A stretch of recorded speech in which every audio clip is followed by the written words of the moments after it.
the other side. And we did e to the x. Yeah, cool. So what do we get for e to the x? We can represent that as what? 1 plus x plus x squared over 2 plus x cubed over 6. Cool. And then in summation form, X to the n over n. I like it. Factorial. Factorial, yeah.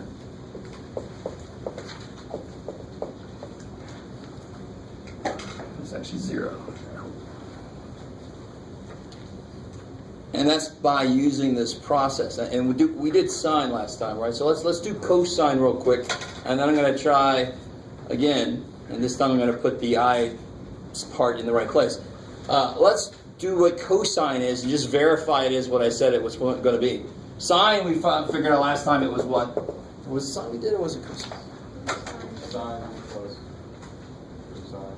Sine is, yeah, that's right. Because I said, remember the very first piece of this was x. And very often in physics, you see sine theta is approximately theta for very small values of theta. Right? It's not the same thing as 2 plus 2 is 5 for very large values of 2. It actually makes sense. So when x is really, really, really tiny, all the other pieces would effectively be very small, negligible. So then for very small x, sine is approximately equal to its input. It's crazy. So if you put sine of 0.001 in, the answer is approximately 0.001. Kind of kicks ass. And the rest of this is just, it already skipped like the 1, and then it skips the next one. Now it goes up to the one after that. It's minus x cubed over 6. Yeah, thank you. And then it's plus. Yeah, and then so in general it's going to be, did we write down the general field for this? I don't think we did. No. It gets a little gross. So let's try to do the process for cosine, just so that the people that weren't here see how it works, and the people that were here remember how it works. And so the idea behind this Taylor, so there's two kind of things. We call it a Taylor polynomial. And that, of course, is if I stop this somewhere, that would be the Taylor polynomial up to the third place, right? So that's a Taylor polynomial. If I go forever, that's what we call a Taylor series. So you kind of see, I might use those interchangeably. So Taylor polynomial, which leads to the series if I go forever. So to find the Taylor series, the whole thing, this process of figuring out what the Cn is going to be. So we kind of talked about where it came from last time, just equating it to the derivatives. So if I have a function, f of x, I can write that like so. And if we go, if we want to make it a Taylor, truly Taylor, I could do it around x equals a. So last time we did several, I think we did all the ones we did last time were around 0, just to make it easier to look at. But in general, it could be around a. So this would start off with f of a. That makes sense. Plus. And then you start doing derivatives. F prime of a. So this is actually over 0 factorial. Let's be over 1 factorial. X minus a to the first. I'm going to write a few more terms out. Of course, it's on the book, so you don't necessarily have to write all this down. Plus the second derivative evaluated at a over 2 factorial times x minus a squared. So does this sound familiar? Yeah. If you were here last time? Cool. And then, of course, the general term I'm getting here is it's f, the nth derivative of f evaluated at a, divided by n factorial times x minus a to the nth, right? That's the general nth term.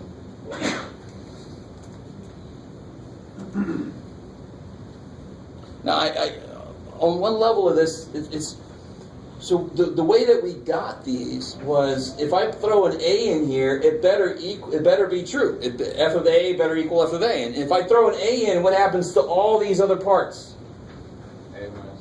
A minus a. So every other part has that in it, so every other part goes away. So f of a would equal f of a if I let x equal a. How are we doing so far? If I took the derivative, what would happen to this first part?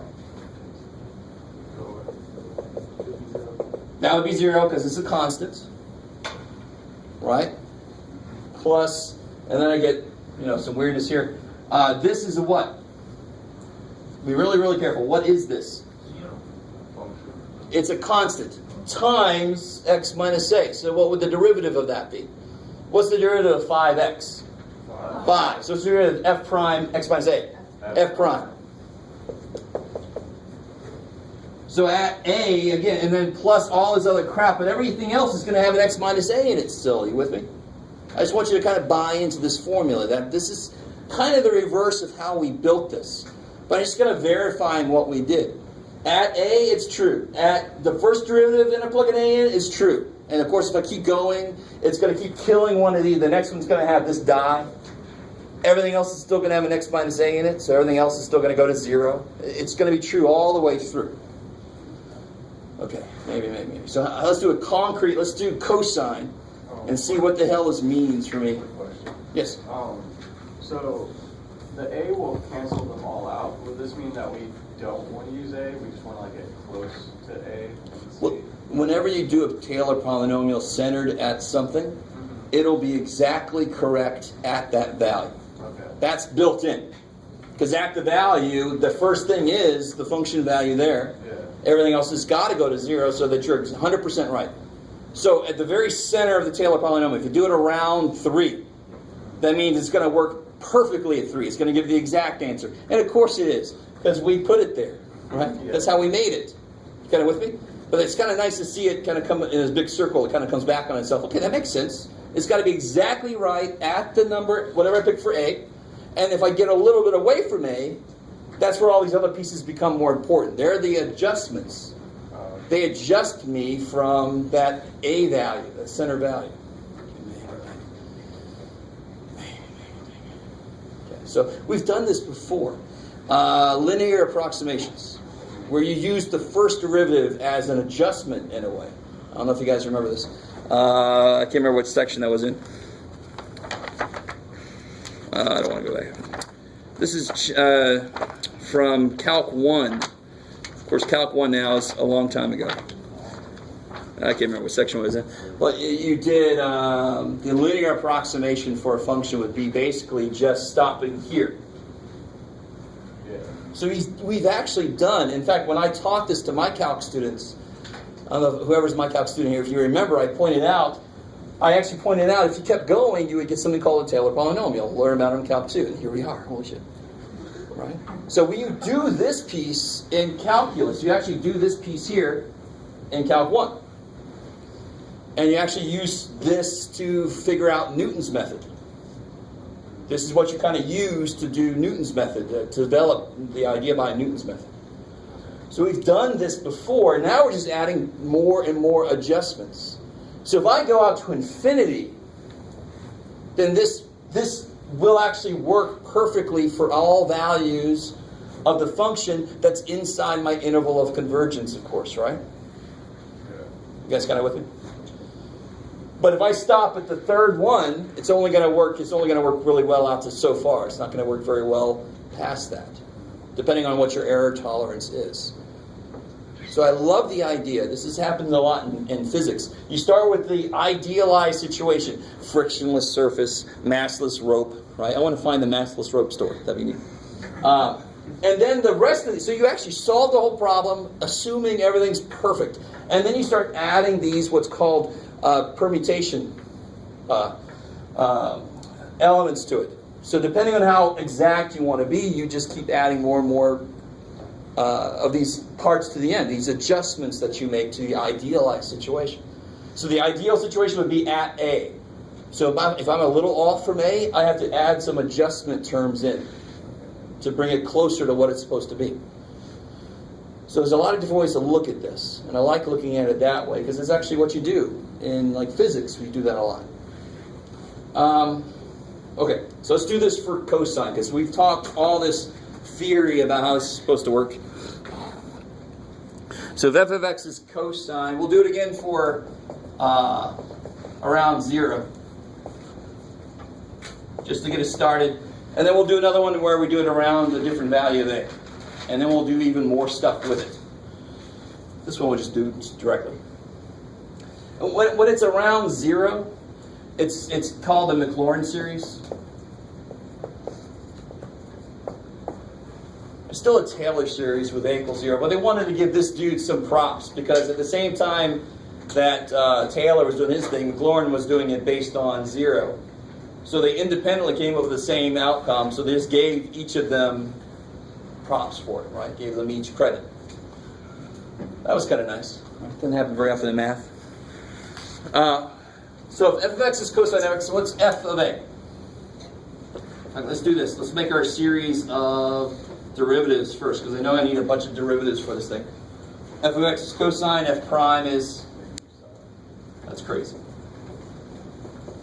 F double prime is, that's negative sign, yeah. Second derivative is negative cosine.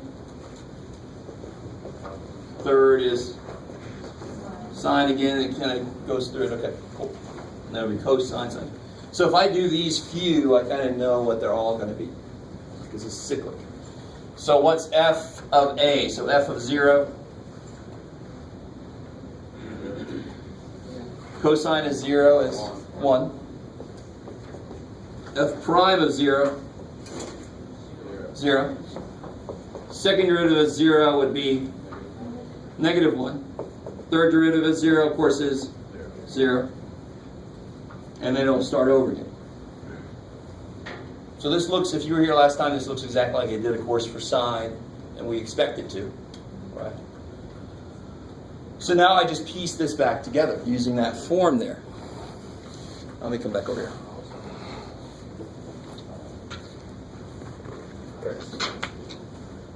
So now I just fill in what I know. So cosine of x is 1 plus 0, right? Because this f prime is 0. Minus, you guys kind of with me? I'm just filling, plugging and checking. So that was 1, that's 0, so who cares? Go to the next one. The second derivative at 0 is negative 1 over 2 factorial times x minus 0 squared, so I can just get x squared over 2. So as predicted, it's actually all the ones that sine is missing. So like the next one, so this is 1, this is 0, this is negative 1, this is 0, the third. The fourth one will be 1 again, right? Doing okay? So 1 minus x squared 2 plus. What will the next one be? So it's 0 factorial, 1 factorial, 2 factorial, 3 factorial, 4 factorial on the bottom now. 24. I like it. And on top it's going to be x to the 4th, because the third one had a 0 coefficient. Cool. And that's plenty. Dot, dot, dot, dot. So here's how you prove that. I was trying to prove that that one little identity. So I don't know if you guys remember. Let me see here. So real quick, I don't know if you guys remember. If you have some complex number, you can put it in this form. Does that look at all familiar to anybody? It's been a little while since from pre-calc. No? Okay. And of course, what's r cosine theta? Does anybody know? R times cosine theta? You guys know it? So if I take a circle, I got the radius, and I want to know what r times cosine theta is. It's just going to be the x piece, right? R cosine theta is the x piece. R sine theta is the y piece. So that is another form for any complex number. So I can write a complex number in terms of polar coordinates. That's the idea. So what I'm about to show you is it goes even one step further. What you learn in pre-calculus is kind of funky. If you take that and raise it to the nth power, so if I ask you to do something like 7 minus 5i to the 17th power, do you want to do that? You'd have to write that 17 times and start foiling until you start to go a little insane. But if I do this, then I just get... Oops, should be that. I get that. It's kind of kick-ass. And you can prove this by multiplying this by itself. You actually get like a cosine, a sum formula. So if you multiply this by itself, you get cosine twice theta. So if I multiply it by itself n times, I get cosine n theta. All right, so how are we doing so far? So the reason I want to remind you about this, and again, this is nothing you have to do right now, but we actually are coming back to polar form here not too far off in the future. So it's not a bad time to kind of remind you guys of this. If I take e to the x, and I put in there I t, what would it become for its Taylor series? What would it look like? If I put an it in there, how do you do that again? Well, with an x in there, it looks like that. So what would it look like with an it in there? So it'd be 1 plus it plus it squared over 2 plus it cubed over 6, right? Because 3 factorial. That might be enough here. So I get 1 plus it. What happens with I squared? Yeah, so it's minus t squared over 2. I cubed. I don't know if you guys remember what that is. Yeah, I cubed is negative I. If I squared is negative 1, multiply by 1 more I, you get negative I. Right? All this math coming back to bite you in the ass. So you get minus it over 6. And it would keep going forever like that, right? So watch what happens. If I collect all my real stuff, what does that look like it's going to be? And if I collect all my imaginary stuff and pull an I out, ouch.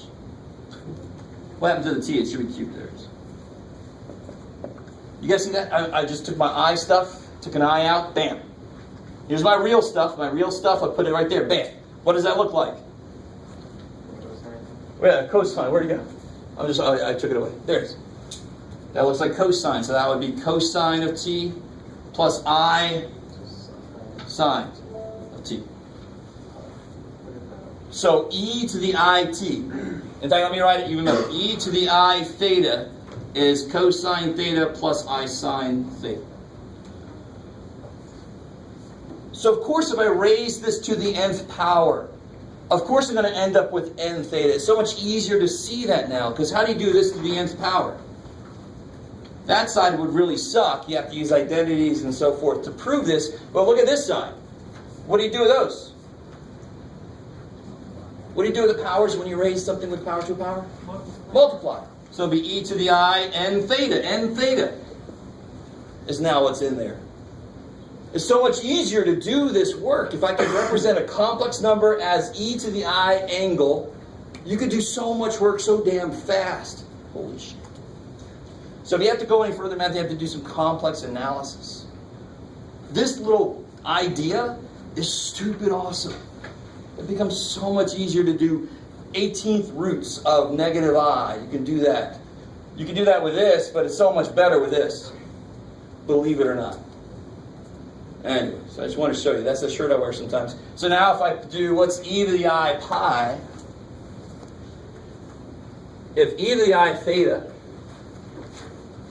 that's the last thing we're going to talk about. That. If e to the I theta is this, what's e to the I pi? Cosine pi. What's I sine pi, which is what? Cosine pi is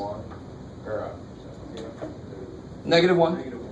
I sine pi is 0. So then I get e to the I pi plus 1 is 0. That's the equation, right? It relates the 5 most important values in mathematics. E, I, pi, 1, and 0. That's why math people geek out over that formula, right? It's like every single important thing in math is in that one equation. It's crazy. So freaky. So that's just one stupid little tiny thing that took people centuries to develop that we could do. Bam, there it is. Next. It's almost, anyway, all right. It's too simple to really understand how awesome that is. Okay, so enough of that. Let's get back to, let's do some other function with this process. Yeah? Just want to understand. So you're saying cosine phi plus I sine phi is equal to -1? Yeah, that's what you guys told me. What's cosine of pi? Negative 1. And what's sine pi? 0. So it is just negative 1. The freakier thing is that e to the I pi is negative 1. That is nowhere near obvious. So if I would ask you what e to the I pi is on the first day, you'd be like, where did I miss that with That's Sasha? only because of the I, because isn't E supposed to be always positive? Yeah, it's the I piece that takes that. Exactly. So that I piece is really interesting. When it goes into logs and exponentials, you get all kinds of weird shit now. Okay. Maybe. So let's bring it back down. So almost everything I just said, you don't have to know yet. We'll come back to some of this when we get to polar. So let's come back to something we actually got to do. Let's do one of these, but let's do the Taylor series around something other than 0. Just see what it looks like. And then I want to try to use our results to do something. Let's do something they got here. Let's verify. Well, let's see what's more interesting.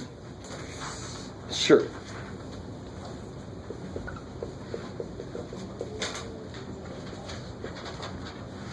So let's do natural log of 1 plus x. Well, let's do it around. The reason they put the 1 plus is for it could be around 0, but too bad for us. I want us to do it around x equal to 3, just because. So let's do this process. The process is relatively easy. You just got to do it a few times to get it down. What do you do first for this creation of the Taylor series? Derivatives, exactly. You just make a list of derivatives first thing with barely even things. So I know f of x is that. What's f prime?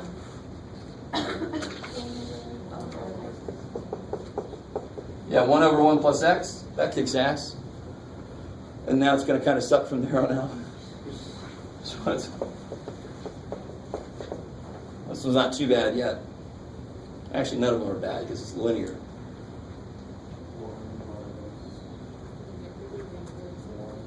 So think about it, it's 1 plus x to the negative 1. So the negative 1 would come down.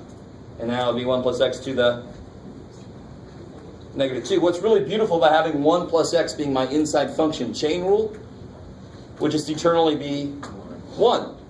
Because the coefficient of that's just 1, right? So that's why it's so nice to have a linear function as your inside function. Especially with a slope of 1. That's awesome. Then I don't have to worry about chain rule because it's always just 1. So this will just become negative 1 over 1 plus x squared. So what do you think the next one is? Positive 2, because the 2 is going to come down, right? So again, look at this as negative 1 times 1 plus x to the negative 2. So the negative 2 would come down. It's positive 2 now. And now it'll be 1 plus x to the negative 3. So it's third power in the bottom. So you can even start to realize anytime you're doing derivatives of polynomials, you'll start to see factorials pop out. Because the next one, the 3 is going to pop out times the 2, that's 3 factorial. 4 is going to pop out times the 3 times the 2 times that's 4 factorial, right? So F4, just to do one more, what would that be? Negative 6. 1 plus x to the 4th, okay, that's not too bad. Should be enough. So what's the next step in creating this thing? Evaluate it at a, and in this case, a is 3. So what's f of 3?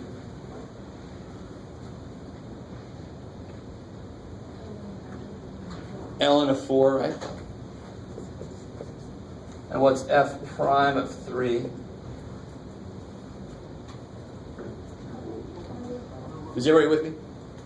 You got, I mean, this is the beauty of this, is that you basically can attack every problem like this the same way. You make a list of your derivatives, you plug in whatever the a value is, what are you doing it around, right? So I want it to be perfect at x equals 3.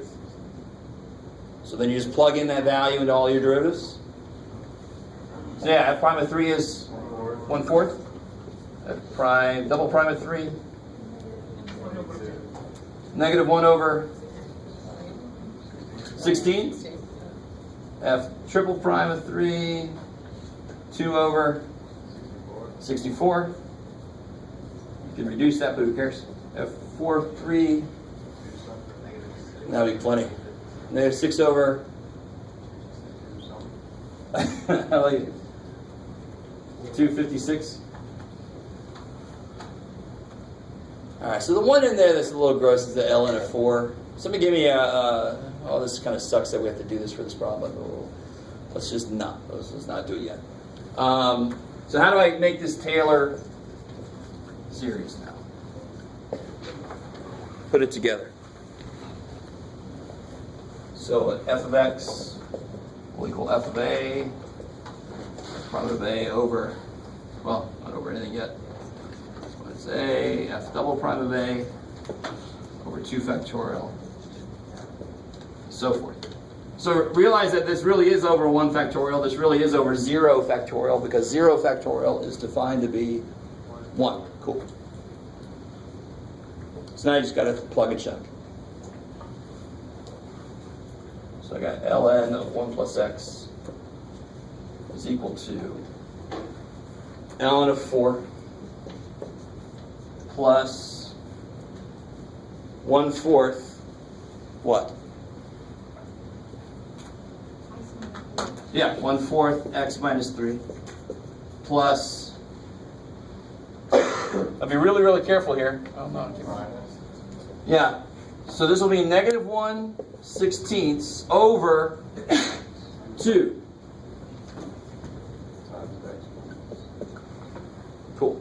All right, so don't forget that the derivatives you do, when you plug in a, they are just a part of the coefficient, of course, right? So don't forget that the factorial piece is built in. It's got to still be there. And then we got, let's do one more up here. Let's see, so then we got plus 2 over 64 over 3 factorial, which is 6 times x minus 3 to the 3rd power. Good. Maybe. So I get, just to clean this up a little bit, I should have done square root, that's right. ln of 4, I'm not going to distribute that or anything crazy. Minus 1/32. Let's reduce this a bit. What do I get? 1 over something. 192? Is that right?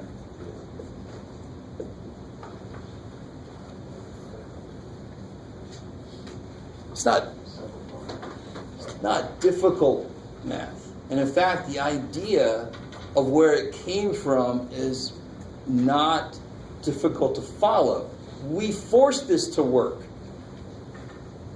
By piece, we made it agree with the function, we made it agree with its derivative, we made it agree with its second derivative, made it agree with every freaking derivative there is for it, right? Now, how could you use this? It's not the best example of this, but it's too bad for me. I'll make you do one here next by yourselves. So if I wanted to know what's the natural log, here's where you got to be careful. If I want to know what's the natural log of 4.1, then what is the value of x? Yeah, because I want to write it in the form of the function, right? So this will be natural log of 1 plus 3.1. And why did I pick that value? Because we did this around what? 3. So I wanted to be really close to 3, so I knew it would work out pretty well. Right? So 3.1 is damn close. Every single one of these now is going to have what value? 0.1. right? Because it'd be 3.1 minus 3. Kick ass. So this is approximately equal to, if I go out, let's say this far, let's see how close we get to the actual value. You'll forgive me for picking a natural log. The very first one is ln of 4, and that's not like a known value. So this sort of kind of loses some of its impact, right? We'll do square root next, so it's a little more interesting. So it'll be natural log of 4 plus 1/40th, right? Or however you want to say this, times 0.1. What's x minus 3 every single time? 0.1. 1/10. 1/10 is 1/4 is 1/40th. Minus 1 over 32 times 0.1 squared, so now that's 1/100th, right? So minus 1 over 3200. Do you guys see? I really want you to see that, because what's happening as I go out? All my adjustments are getting smaller and smaller, which is, of course, the whole idea of a convergent series. So it seems like I'd have a decent radius of convergence, right? With 0.1, I'm definitely in there. And that's why I only have to go out so far, even with poor little ln, I only have to go out so far to be decently accurate. So who's got that for me? What does that come out to be? 1.41. 1.41? Yeah. Now do ln of 4.1. 1.41. Kick ass. Okay, good. Right. So that's the true usefulness of it, is to approximate these ugly functions with nice polynomials. And the trade-off is you're not going to be exactly perfect, but for humans, we normally don't have to be perfect out to the millionth decimal place. We only care maybe out to the 6th. So that means I only have to go out so many places on my polynomial. It's going to be only so big. So I'd rather work with a polynomial than with ln any damn day. If I had to integrate this, I would much rather integrate this. These are just freaking polynomials. Give me that. Give it to me. Much better. So I want you guys to do exactly everything we just did, but for square root. Can you Yes. explain Hey. why you plugged in 3.1? What's the function I was working with? ln 1 plus x. So what would x have to be to get what I'm asked? 3.1. Oh, because you're asking. Yeah, so I just put it in the form. So be really careful. They do this in the homework too. They give you like square root of x plus 2. And then they say approximate square root of x. If square root of 5, you got to realize x is 3, not 5, right? Otherwise you're going to be way the hell off. So I want you to do this. Find a Taylor series for this around a equal to 9. And really be nice there. And that's when you would tell us to approximate that. Exactly. And then I'd say use the first 4 terms or something to approximate square root of 9.2 or something. Yeah.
How are we doing so far?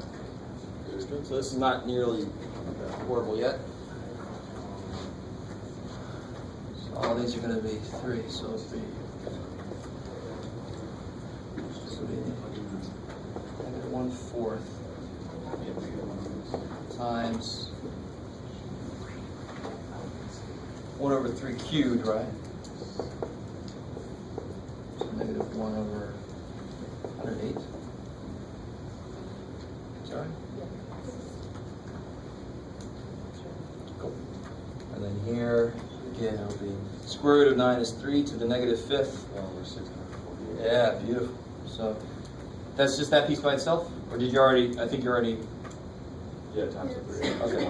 Or 648. 648. And then this bad boy, this is really, really yummy. Here, negative 5 over 11,664.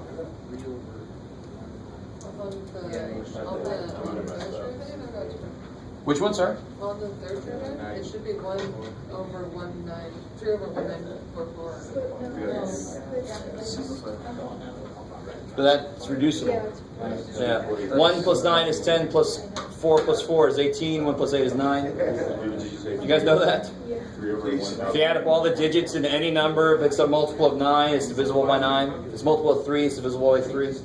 It doesn't work for every number, just 3 and 9.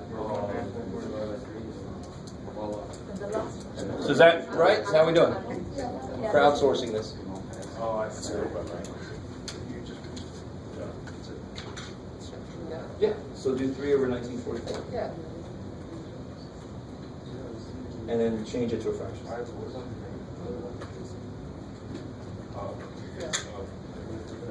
There you go. So it's 1 over 648. Just reduced. Yeah.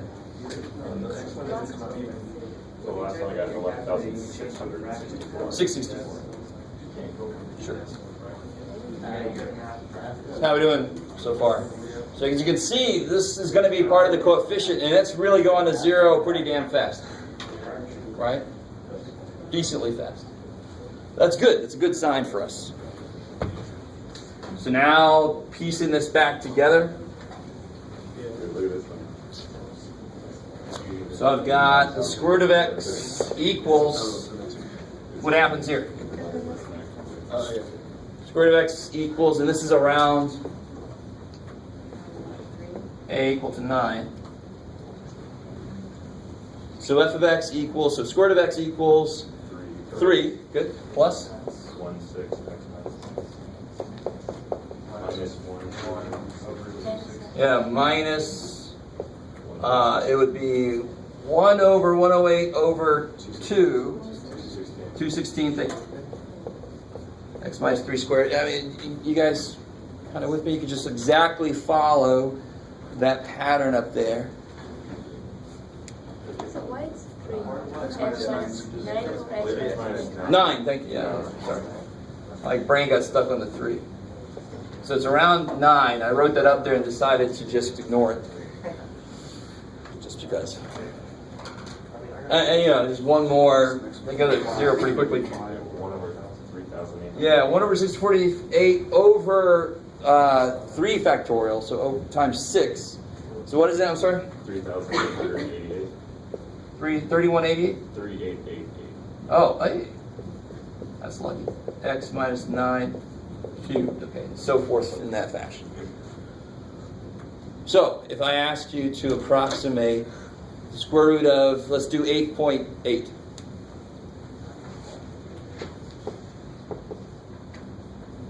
That would be approximate. So if I go out just this far, let's see what we get.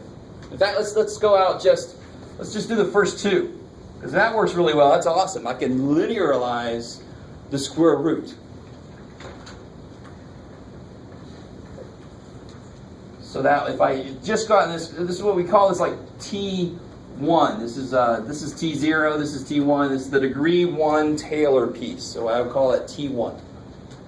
Does that make sense? So T3 would go out to the 3rd power, the 3rd degree term, and so forth. So that's my T1. Right? Not a terminator. So you got 3 plus 1/6 times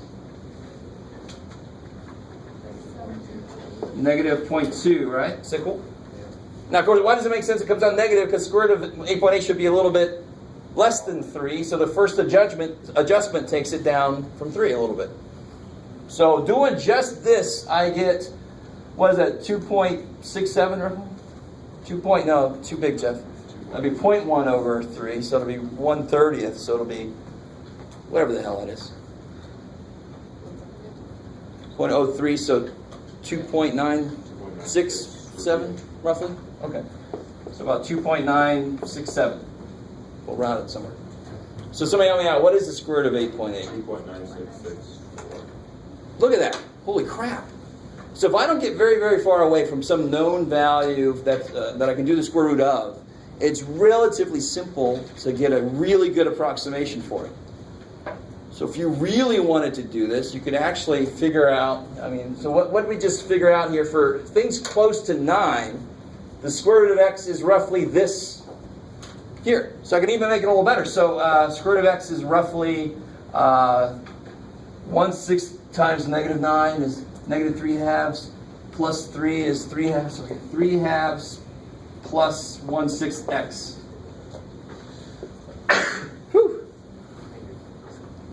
So if I took 1/6 of the thing I'm trying to take a square root of that's close to 9 and add 3/2 to it, where's my, oh yeah, that's right, that's good. Okay. Crazy. Oh, I forgot no I didn't, I'm good, okay. So just to double check this real quick, 3/2 plus 1/6 of 8.8, is that still 2.967? Make sure I did my algebra right.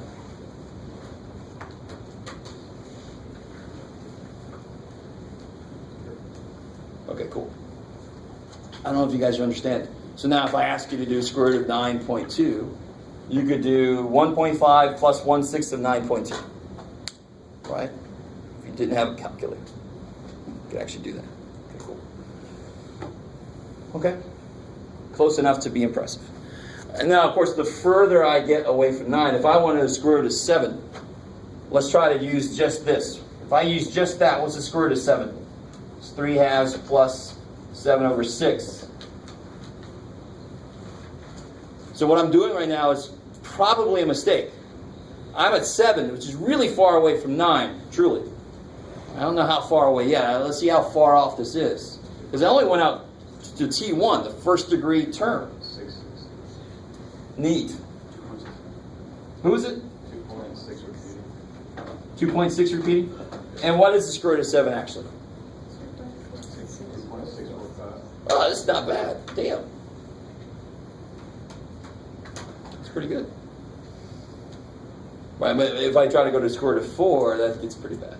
So what's interesting is, I could have done this whole problem again from the perspective of a equals 4. Right? That would be relatively easy to do. I could have picked 4 there instead of 9, because I could do the square root of 4 all day long. Gotten a different little approximation polynomial. But I'll bet you at 7 they would pretty much almost agree. That's almost equidistant for both. So enough of that. You guys are barely hanging on with me. Okay. All right.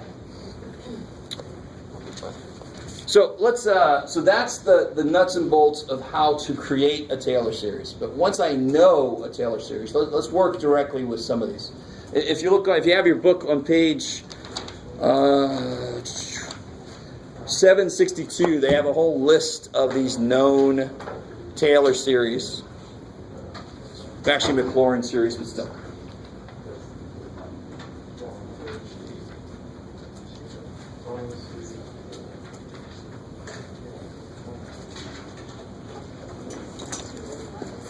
So for example, I know if I do all this work, thankfully the book already did the work for me, the arctangent, so I can do all that work, because this derivative is relatively easy. The arctangent comes out to be this.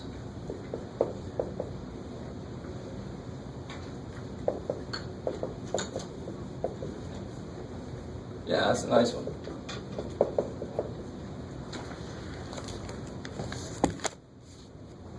Alright, you guys kind of with me? That one looks nice. It's not factorials anymore. Somehow it cancels down to just be exactly equal to n on the bottom, right? So what would this be?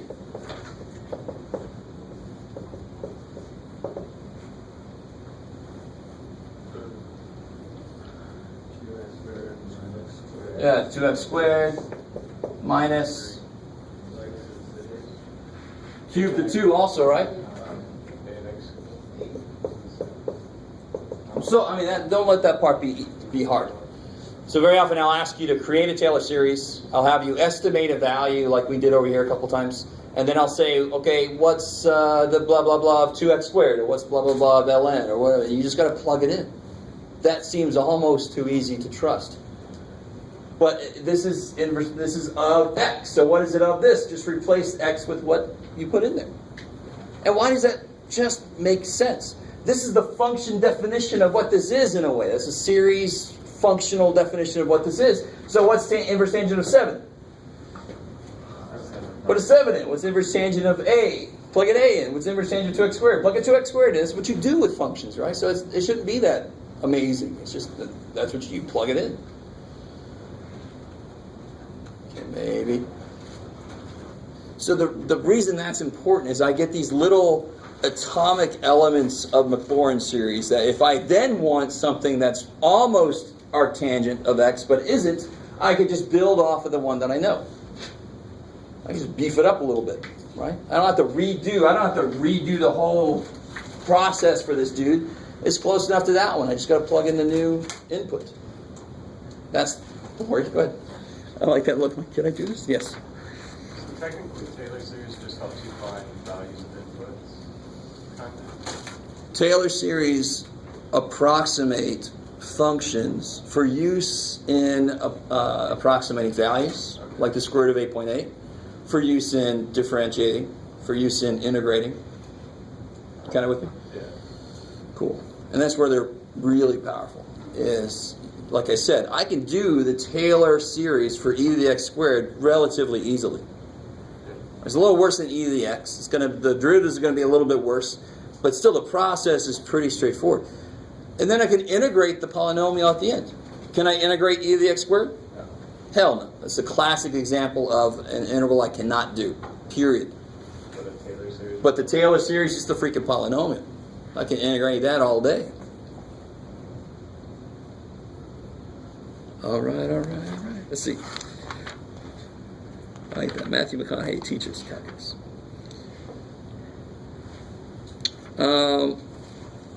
Let me see some weirdness they throw at you in the homework here. Oh, that's right. So, the funky thing is, at the very beginning of the section, they say, if a function can be written in power series. How to say this? Has a power series representation.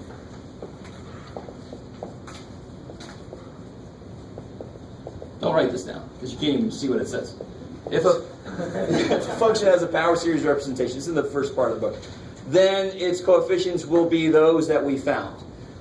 That does not, students would read that backwards.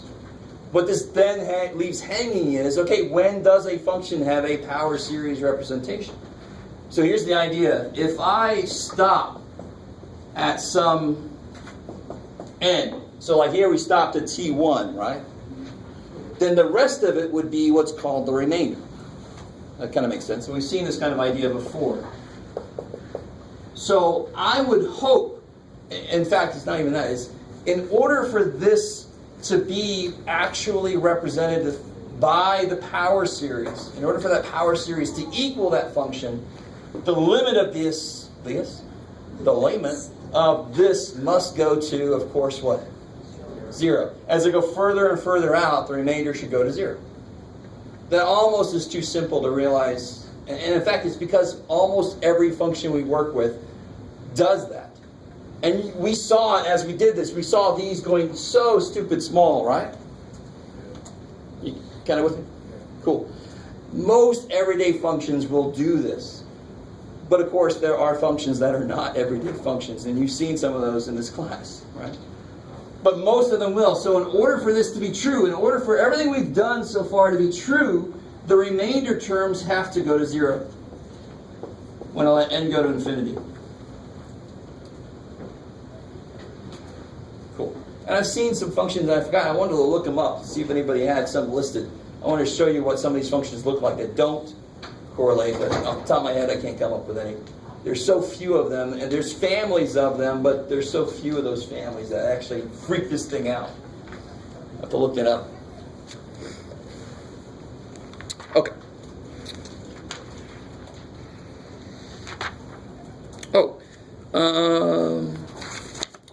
So this little handout I gave to some of you guys that didn't have it. The middle part is some of what we just did. So normally on a test, I'm not going to make you memorize the power series representations. All right, so I would give them to you.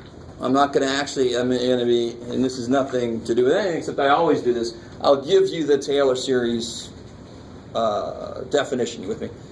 The process. Because if you forget part of it, the whole damn thing goes to shit, right? So I'm just going to give you the whole thing so you can actually answer some of the questions I ask you. Because if you miss up one little part, the whole thing goes crazy. And then you're like, that's not right. But at the very bottom, I say, use Maclaurin series to approximate the integral to 3 decimal place accuracy. Let's try to do one of those problems, and then we're going to get to some new stuff.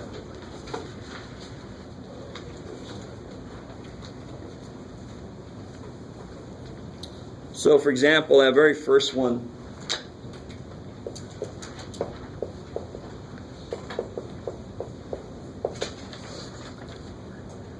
now what's wrong with trying to do this one by hand? Can you do it?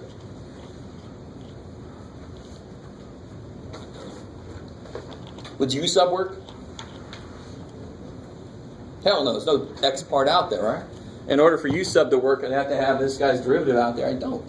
So this is a lot like e to the x squared. It doesn't work because there's no x in front of it. If there's an x in front of it, U sub works beautifully, right? The derivative of x squared is 2x. If there was an x out here, kick ass. I can make the 2 be there all day long. All right. So there is a reason that we're going to do this problem this way, because it's the only damn way we can do it. So how do I, remind me, what was the, for sine x, what did it look like? And they tell me to use a Maclaurin series, or actually I tell you to use one. So that's centered around 0. And sine's it's easy to remember these. Cosine of 0 is 1, sine of 0 is 0. So cosines will start at 1, and then it'll go from there. Sines is going to start at x. I like it. So it starts at x, and then it skips the x squared. And then it goes to x cubed, yeah, over 3 factorial, and then it skips the 4th power, and it goes to the 5th power over the 5 factorial, right? 5 factorial is 120. Cool. Let's try to write that in summation notation. Let's try to, anyway. Let's see what happens. What's kind of difficult about writing this one in summation notation? The fact that it skips, right? That seems like it's going to be really difficult. But the powers that are left are all odd. And how do you write an odd number in general? 2n minus 1 or 2n plus 1, right? I was waiting for somebody to go, like I write every other number. No. How do you represent an odd number? So this looks like it's going to be the sum. It looks like it's going to be x to the odd power, so like 2n plus 1. If I let n start where? 0, because then I'll have a 1, that's where it starts, right? And if n is 1, it'll be 2 times 1 plus 1 is 3. Kick ass. So we got the powers working. What other part of this is important? Yeah, on the bottom. It's not a straight factorial, though, is it? Should be like n factorial minus something. Or n minus something. So what is this? This is 1 factorial, right? Because it's to the 1st power. This is 3 factorial. This is 5 factorial. It's all the odd factorials. We already wrote down what an odd number looks like. 2n plus 1. There you go. 2n plus 1 factorial. Is that cool, you guys, with me? So it's not that it doesn't have the number 4 in it. 5 factorial has 4 in it. It's just that I start at an odd number every time. This is going to make it start at an odd number every time. Just in case somebody was worried that you got to do something worse. No, it's just that. They're all odd factorials, period. It kicks ass. And then, of course, the one piece I haven't captured yet, alternating. So, of course, we do that by -1, 2. This has got to start off positive. And good. So that would start off positive. Whew.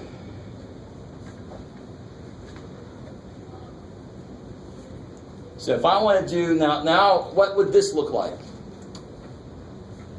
So sine of x squared. How would I write the sum? Can we just go straight to this? What would it look like here?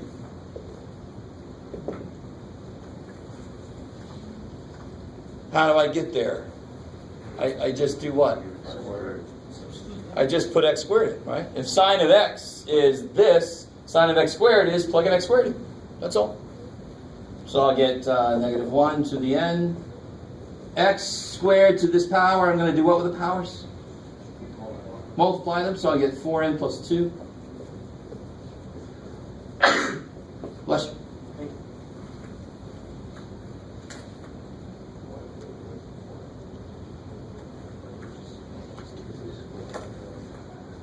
So put in x squared in, so I get like x squared to the 2n plus 1, and then I just multiply those, right? Cool. All right, now comes the neat part. I want to integrate that. Right? So integrating term by term would be easy. What would this look like term by term? If I replace this with x squared, that's easier than going off of that. It's x squared. X to the 6. Yeah. And see, that agrees with this, right? At 1, this would be 4 plus 2 would be 6. Plus X to the 10th over 120, and so forth. So if we want to integrate that, that's relatively simple to integrate, right? So we all could do this side. We all could do the term by term side. How would you integrate? So I'm working my way up to integrating this directly. So if I want to integrate sine of x squared, let's not forget that it's a definite, no Jeff, where the hell did I come from? It's a definite integral from 0 to 1. Let's see, so I can replace that with the first few terms. Just get a feel for what's going on. So if I just do that, what do I get? 3x. Integrate x squared, you get? X Yes, good. That's right, just needed a kickstart. X cubed over 3 minus over 42, I like it, right?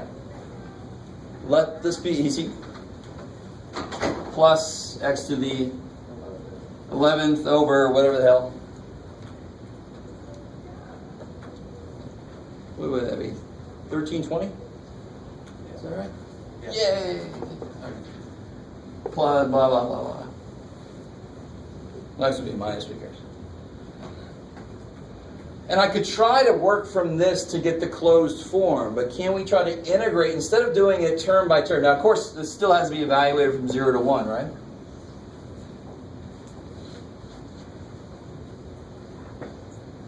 And that's actually good enough for this problem, because it's a definite integral. I want to be out to so much accuracy. How accurate did I say? 3 decimal place accuracy, yes. So you really just have to go out until your terms are contributing to the next decimal place out from there. So if I plug a 1 in here, that's 1 over 1320. That's going to be, yeah, exactly. So let's see, if I plug a 1 in, I get 1/3 minus 1 over 42 plus 1 over 1320. That's plenty good enough. I probably could have stopped there. And of course, 0 would make it 0. Okay.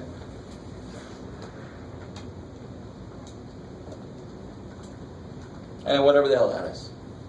Let's see what we get.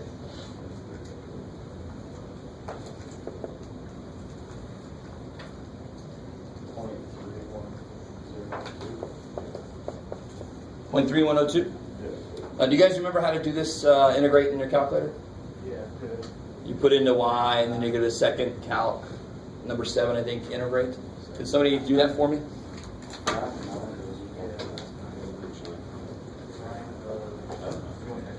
Does anybody not know how to do that and want me to show them right now? Does everybody know how to do that? Oh. Let's see, where am I? Here's our work. It's over there, so. It's the same thing? Okay, real quick, I want to show you guys. Isn't that crazy? Isn't that awesome? So I really want you to understand, I keep saying this, but impossible. This is completely impossible to do by hand, we thought. This is by hand. We are doing this by hand, accurate to so far. Who cares about the 18 billionth place? Not very many people. Right? Maybe the first 4 is good. So, we went even further than I asked. So real quick, just to show you how to do this in the calculator, just the straight up integral calculator. Yeah, x squared, I like that. So sine of x squared. And make sure I'm in radians, yeah. So the graph, of course, is kind of nifty.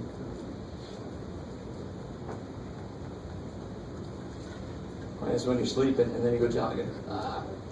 So if I want to integrate from, so a second trace to go to number 7 is integral from 0 to 1. Yeah, cool. So it would round to 3103, but I asked for 3 decimal place accuracy. We're golden.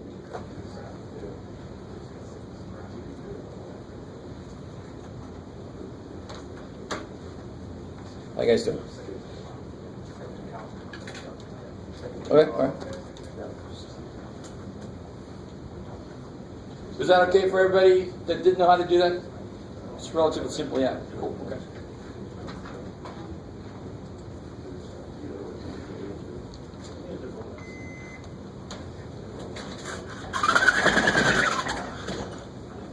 All right.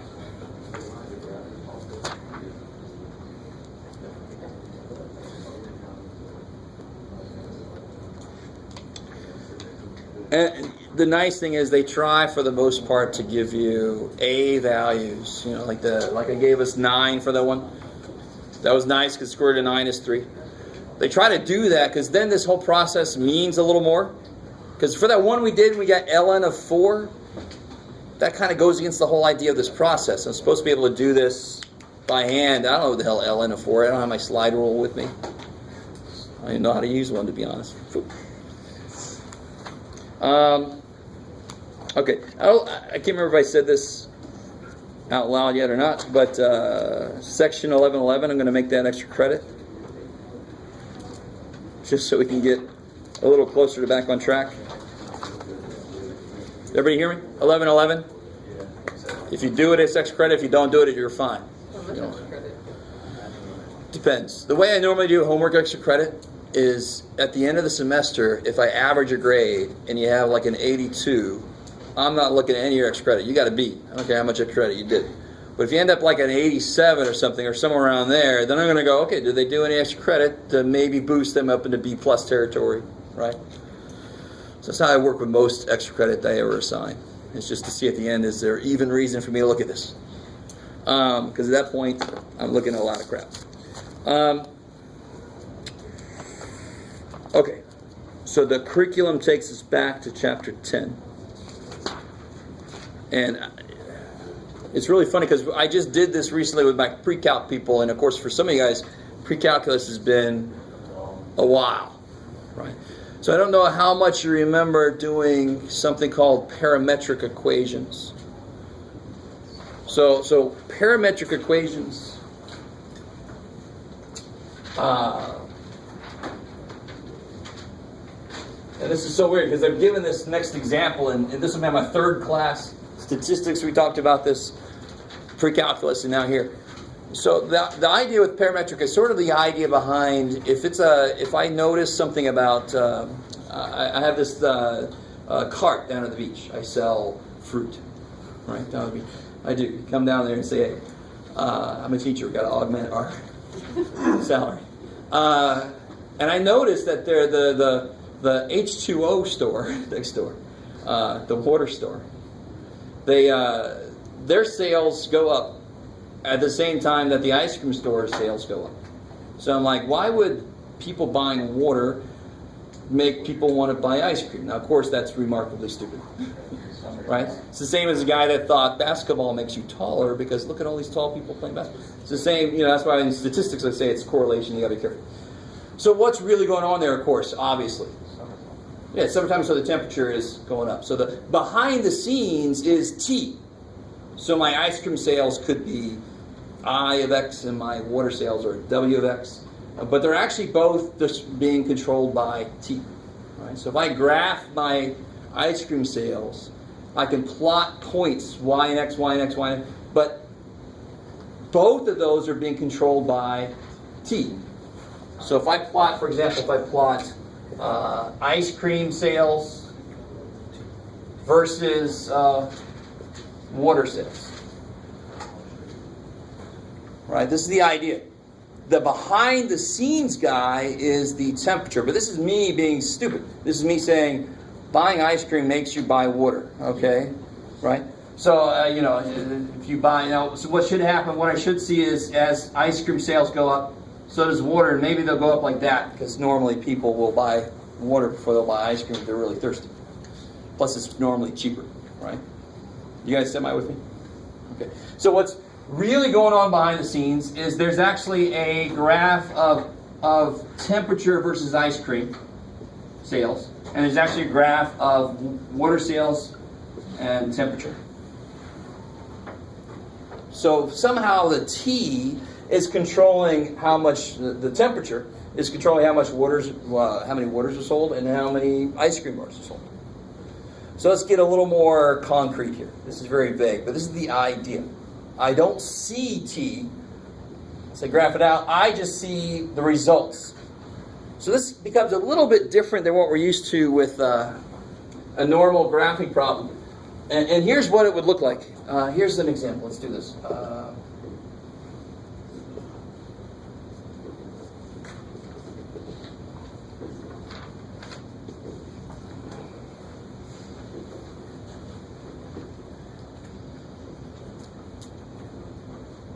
So when I graph this, I don't graph T anywhere. It's not going to be some three-dimensional nifty thing that you're going to figure out how to do, right? I just graph X, Y points. But I don't let X be something and then figure out what Y is. I let T be something and figure out what X and Y both are. So my table now is not an XY table, it's a TXY table. Right, this is the real nuts and bolts of this, right? This is when you first learn a new function, you graph it. So we're actually learning a new graphing style, a new way to graph things. And this is where you end up with, if you've ever played with a spirograph game, has anybody ever heard of that? Where you got different size gears that fit inside other gears, and you put your pencil in there and you rotate around and you get these shapes that look like, really horrible example, but still. That just looks, looks like what I just did. So you get shapes that look like, that. Get out of there. Let me try this again. You get shapes that look like that. There you go. Screw it. I got messed up.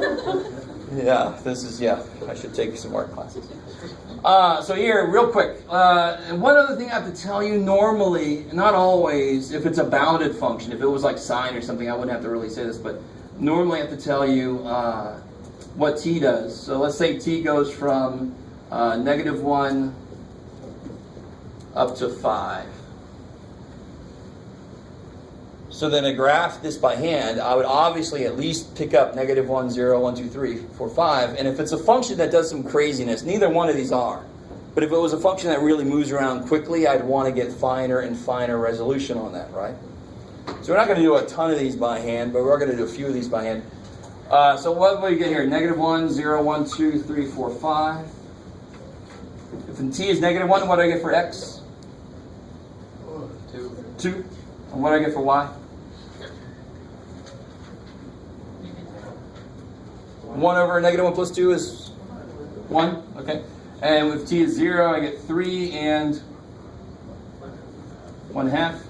If t is 1, I get 4 and 1/3. If t is 2, and so forth. So 5 and 1/4, 6 and 1/5, 7 and 1/6, 8 and 1. Where'd I go? 617. So if I go to graph this, let's see what this looks like. It should not look terribly interesting, but still. So we're going to graph this. I get x is 2, y is 1, x is 3, y is 1/2, x is 4, y is 1/3, and so forth. So I just get this piece here out to 8. You guys semi with me?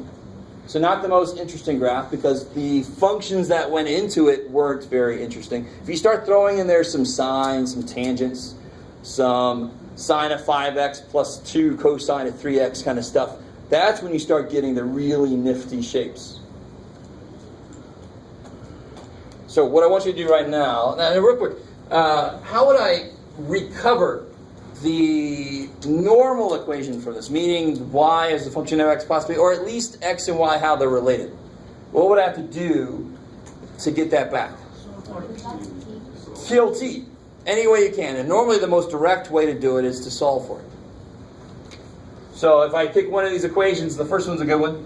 Solve for t, I get t equals. So then if I plug that into the second one, I get y equals 1 over. Yeah, x minus 1, right? If you see, look at if I kept going back this way, wouldn't this look like it's approaching that asymptote at 1? So I got a segment of this equation's graph because I've only given t this kind of range here. Are you with me? So the nuts and bolts of this, remarkably easy. I'm just going to plug t's in and get x's and y's. And then when you go to graph, screw this guy, just plot these. This guy does not show up. He's behind the scenes. And then to actually recover the rectangular function, the Cartesian, however you want to refer to it, the y and x, you kill the t whatever way you can. All right, so let me give you this. I want you guys to do this real quick. Make sure you can.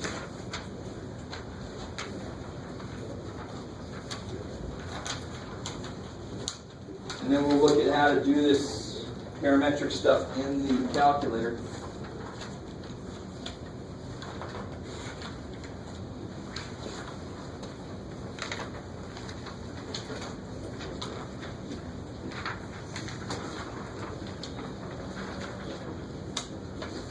Do you think I'll always be able to get y as a function of x if it's defined parametrically? Not necessarily, yeah. If I got some cubes in there and some other stuff, there's no way. But what we're going to do after we get the basics down is we're going to talk about how to take derivatives of this kind of stuff without trying to go all the way back to y as a function of x. We can actually do it using the parametric equations.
Exactly. Your T sets up the motion. Yeah. So another level I could ask you about is I could ask you to put arrows on the curve to show me how it's moving. So T could be thought of as temperature, for example, but normally it's thought of as time. Over time, the X and the Y do different things. So as I move along this curve, which direction am I moving? I'm moving up along it, right? You should be getting... Yeah, okay. Cool. So the arrows would actually show me that, because where did you start at? -4, -5, and then you move this way. So the arrows would be like that, showing you which way, as you let time go forward, which way are you going. But don't put arrows at the end, because it's only allowed to exist between those. So you actually make it a hard ending point.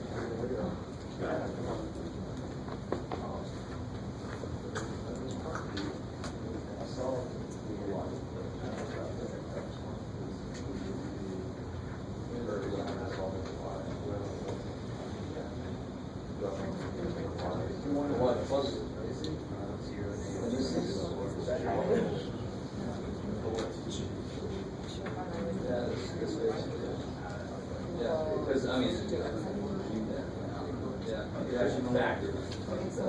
but don't worry.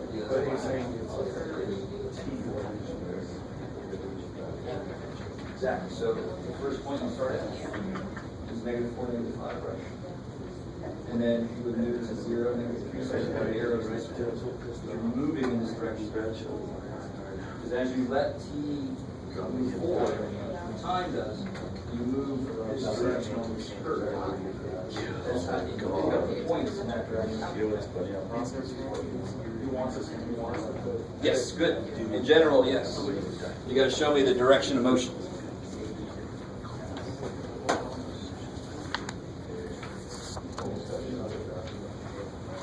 Oh, because this is the first one.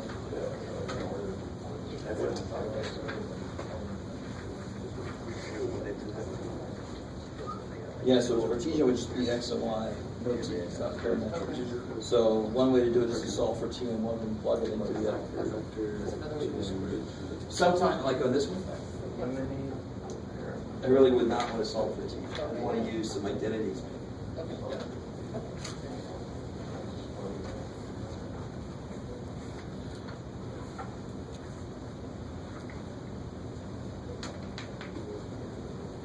So of course the shape you guys are getting, it's not perfect, but it should be roughly like that.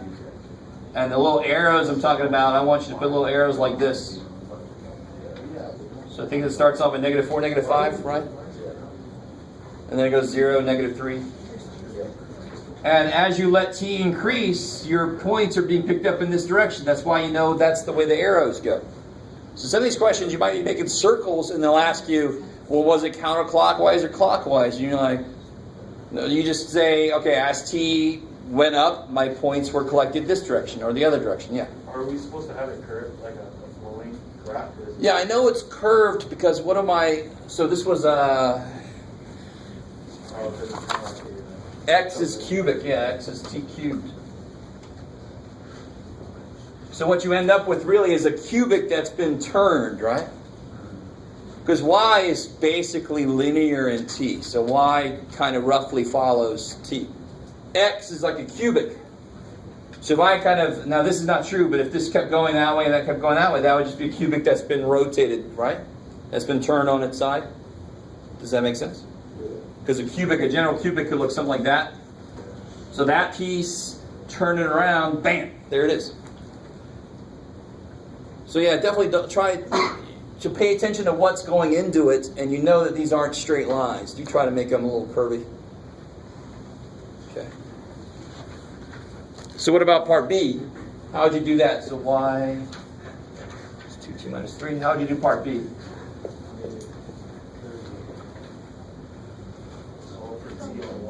Yeah, exactly. So it doesn't get too rough. If they were both cubed, that would be possibly semi-disgusting. Because then I couldn't easily solve for T, really, right? But here I can get T by itself. And then just throw that bad boy in there.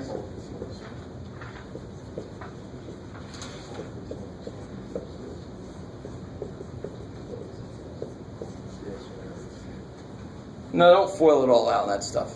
mean, you could do a little bit. You could say, okay, this is 1/8 y plus 3 cubed minus 3/4 y plus 3 squared.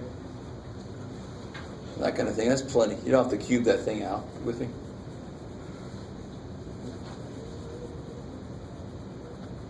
And that's x is a function of y, and that's of course why it's turned on its side. All right, cool. So the neat part of this is the last part, the one I didn't even give a number. Graph that in your graphing calculator. So let's see how we do that. Has everybody got this here, Park?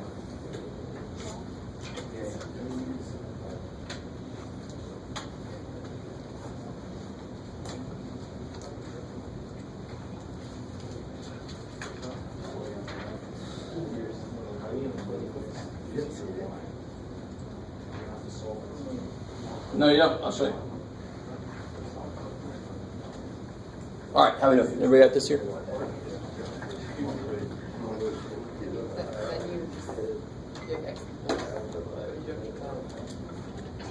That's good enough. I would actually factor it, if anything. Get two of these bad boys out. All right, so here's how you do parametric equations in your calculator.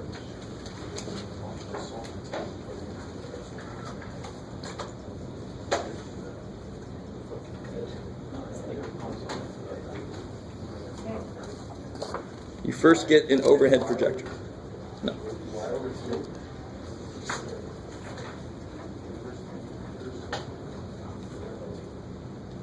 All right, so pay no attention to that first thing. I want us to leave that in there. I'm going to show you what that first thing looks like.